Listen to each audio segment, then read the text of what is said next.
রমজানে ঘুরে দাঁড়াও, রমজানে পরিবর্তনের ফিকির করো। আমার বাপ, আমার ভাই, আমার ছেলেরা, নিজেদেরকে রহম করো, রমজান সুন্দর করো, রমজানে গুনাহ ছেড়ে দাও, রমজানে আল্লাহর ইবাদতে লাগাও। 20 রাকাত তারাবি পূর্ণ পড়ো, প্রতিদিন রোজা ঠিক মতো রাখো, বরকত হবে। 5 ওয়াক্ত নামাজ জামাতে পড়ো ভাইয়া। কেন নষ্ট হইলা? সে তোমারে মূল্যায়ন করে। তোমার এই চুল, তোমার এই প্যান্ট কোন ছাগলে দেখে?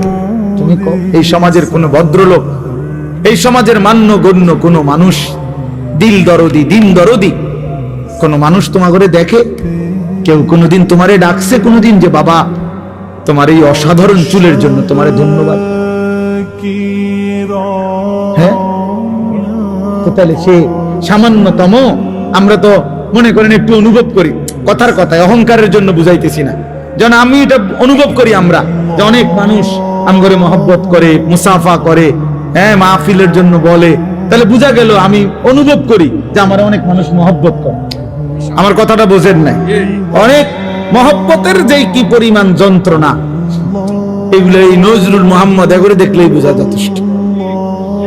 গমে আশিকি তেরা শুকরিয়া, এইটার অর্থ এইটা। গমে আশিকি মানে হলো ভালোবাসার বেদনা, ভালোবাসার যন্ত্রণা, মহব্বতের যন্ত্রণা। আল্লাহ তেরা শুকরিয়া মানে বুঝায় যে তোমার রাস্তায় যতবার যত দুঃখ পেয়েছি, তোমারে ভালোবাসতে গিয়ে সবকিছুর জন্য তোমার শুকর যে আল্লাহ তোমার রাস্তায় দুঃখ বেদনা জামিলার মিলছে। তো এই জন্য ভাইয়া তোমার তো এটা অনুভব করা উচিত, তোমার তো এটা ভাবা উচিত যে আমি যে প্রতিনিয়ত চুল পাল্টাইলাম, ডিজাইন পাল্টাইলাম, ফ্যাশন পাল্টাইছি, তো মানুষে আমারে কি তা কয়?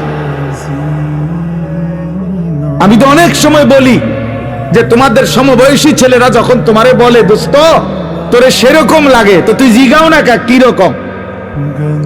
আমিও তো মানছি তোরে সেরকম লাগে, কিন্তু সেটা কেডা? মান হুয়া সে